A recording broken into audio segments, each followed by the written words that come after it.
Skenario 3. Menghadapi kodrat eksternal yang mendukung sekaligus menghambat, kodrat internal gugun netral atau tinggi 1,5, tetapi karena manusia dikehendaki.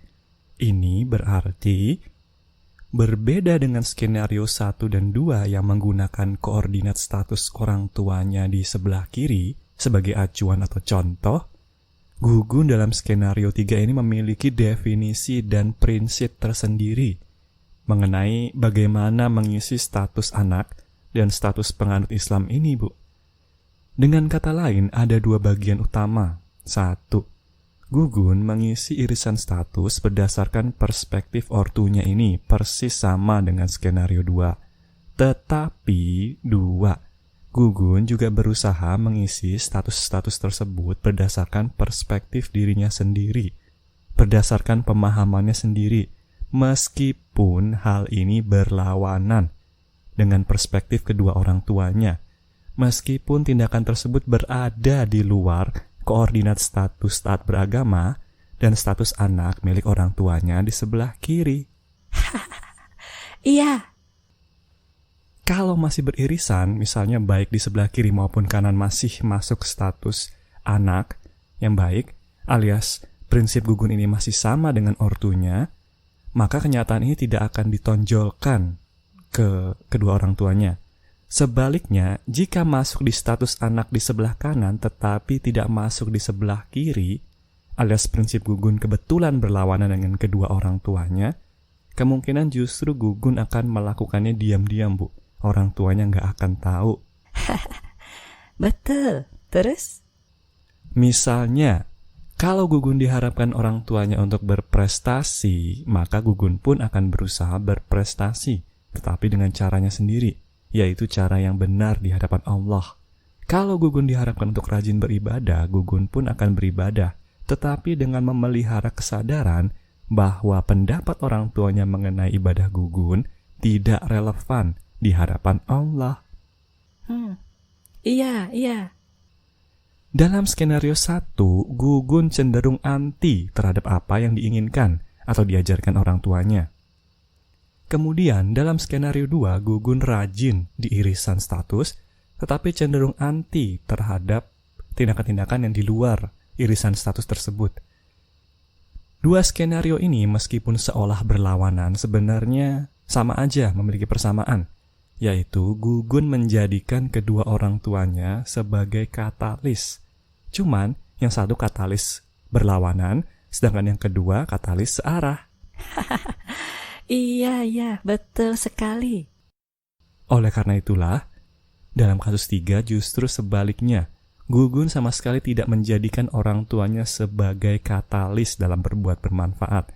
Makanya saya menyebutnya sebagai pura-pura munafik, Bu.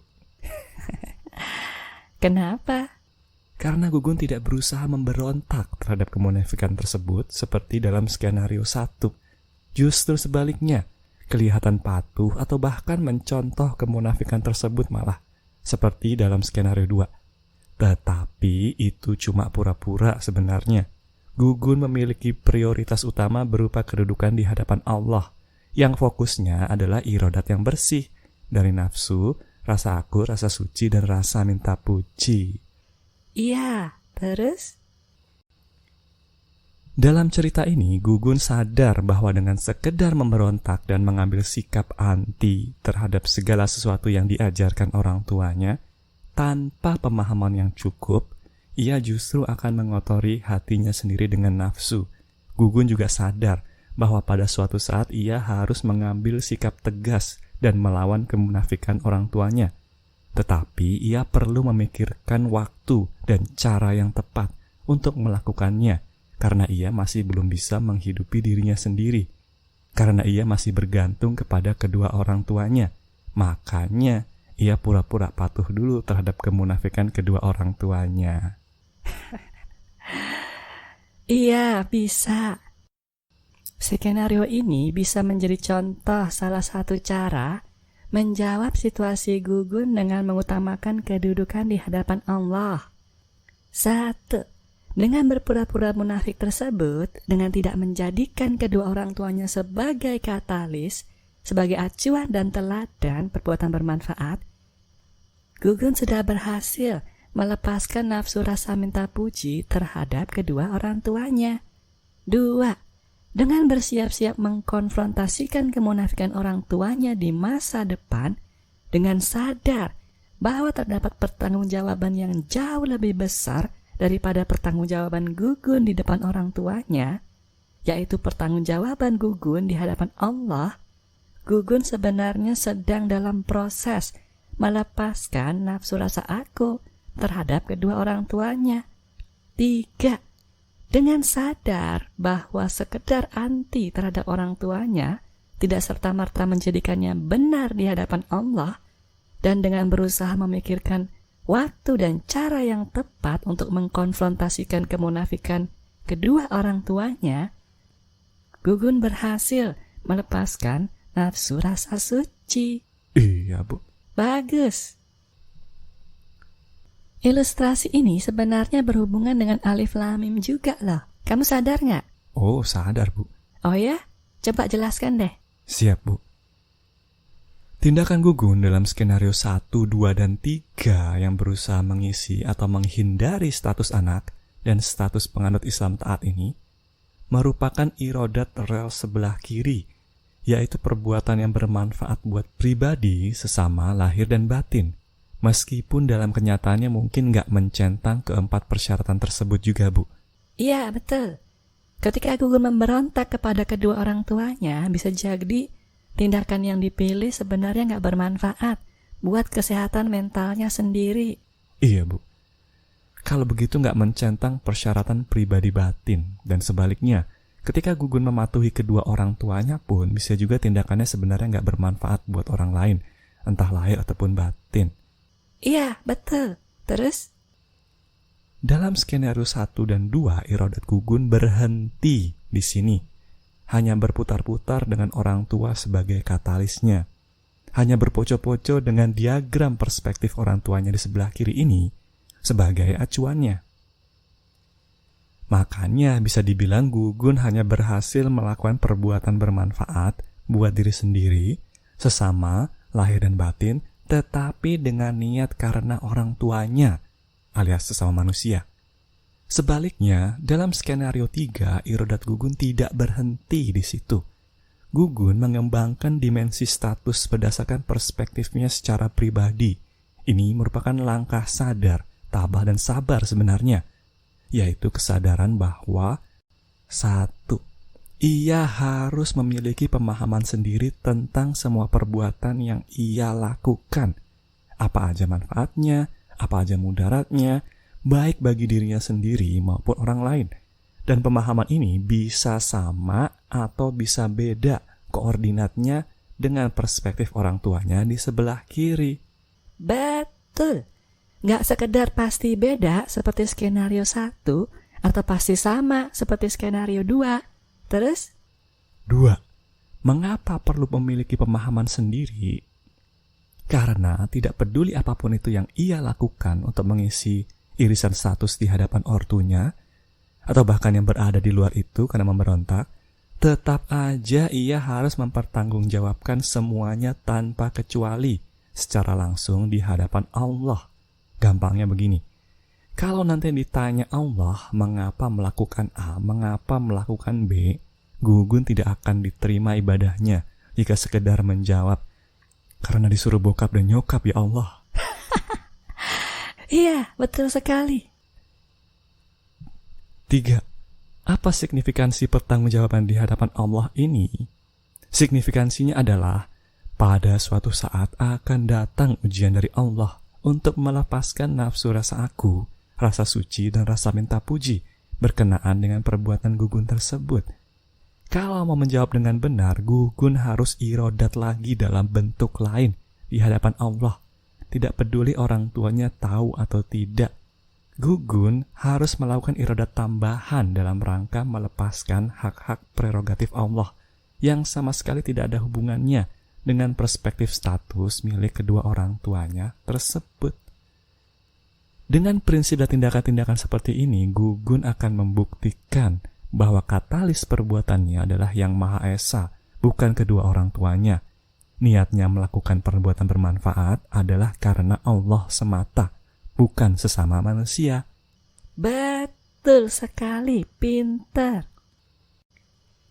Dalam contoh tadi, ujiannya adalah 1. Orang tuanya memiliki ekspektasi tertentu terhadap Gugun, yaitu rajin beribadah dan berprestasi. Dan orang tuanya juga mendukung hal itu melakukan berbagai macam usaha. 2. Orang tuanya sekaligus menunjukkan kemunafikannya di hadapan Gugun. Alias kodrat eksternalnya, Bu. Yang pertama mendukung dan yang kedua menghambat. Iya, betul. Keduanya merupakan kodrat eksternal ujian tersebut. Nah, menjawab tantangan ini, Gugun bisa seperti skenario 1, menjadi anti terhadap koordinat status orang tuanya tersebut, anti terhadap ajaran yang baik sekaligus kemunafikannya. Tetapi, kalau nggak punya rel sebelah kanan, sadar, tabah, dan sabar, akan percuma. Nggak akan benar juga di hadapan Allah. Pasti akan tercemari nafsu rasa aku, rasa suci, dan rasa minta puji juga. Meskipun bentuknya beda dengan nafsu kedua orang tuanya. Iya, Bu. Ibarat ditanya Allah, mengapa anti untuk melakukan A atau melakukan B? Karena berlawanan dengan perintah bokap dan nyokap yang munafik, ya Allah. Ini sih juga belum benar kalau di hadapan Allah kan, Bu? Betul sekali. Kalau nggak salah ingat, kita udah pernah ngomongin jebakan berlapis antara nafsu rasa aku dan rasa minta puji kan? Oh iya, Bu. Udah, di Hijrah Kurikulum 10 pilihan hidup yang banyak episodenya itu. Iya. Bakalan seperti itu jadinya. Kalau kedua orang tuanya lebih berat ke rasa aku, dalam skenario 1 ini Gugun kemungkinan akan tercemar nafsu rasa minta puji justru. Kalau kedua orang tuanya lebih miring ke rasa minta puji, dengan berusaha memberontak, tanpa kesadaran yang cukup, Gugun justru akan terjebak nafsu rasa aku. Iya, bener juga. Gugun dalam skenario 2 patuh terhadap ekspektasi tersebut, tetapi berhenti di situ, tidak berusaha menggali sendiri pertanggungjawaban dia di hadapan Allah. Tidak berusaha sadar, tabah, dan sabar, bahkan cuma fokus ke irisan status dan malas kalau di luar irisan status tersebut. Dengan strategi ini, ia bisa aja mendapatkan status yang sangat tinggi di hadapan kedua orang tuanya, tetapi di hadapan Allah akan 0 nilainya. Iya, Bu. Dan dalam pikiran Gugun, seolah ia sudah menjadi sangat mulia kan, karena status yang tinggi sudah tercapai memang. Padahal justru sangat hina di hadapan Allah. Betul. Sebaliknya, Gugun dalam skenario 3 sadar bahwa ada dimensi tersendiri yang terpisah dari statusnya di hadapan sesama manusia, di hadapan orang tuanya. Makanya, Gugun bisa berpura-pura munafik sembari berusaha membersihkan perbuatannya dari nafsu rasa aku, rasa suci, dan rasa minta puji yang tadi udah kita bahas. Iya, Bu. Dan sebenarnya Gugun masih bisa mendapatkan nilai di hadapan Allah dengan melakukan pendekatan anti kemunafikan seperti skenario 1 kan, Bu? Selama ia juga punya dan melaksanakan prinsip status anak dan status penganut Islam taat tersendiri yang selalu berusaha ia kembangkan seumur hidupnya. Betul. Skenario 1 juga masih mungkin mendapatkan nilai di hadapan Allah selama ia mampu sadar, tabah, dan sabar bahwa musuhnya yang sebenarnya, musuhnya yang utama, justru ada di dalam dirinya sendiri, yaitu nafsu rasa aku, rasa suci, dan rasa minta puji. Iya, Bu. Oke, apalagi yang mau dibahas? Waktunya udah lewat, Bu. Kita perlu lanjutkan ini di episode selanjutnya. Oke. Kalau begitu masih belum ada perubahan dari daftar ini ya? Belum, Bu. Pembahasan yang sekarang ini bisa dibilang masih termasuk poin nomor 2, perkara status dan iradat bersih, Bu. Oke.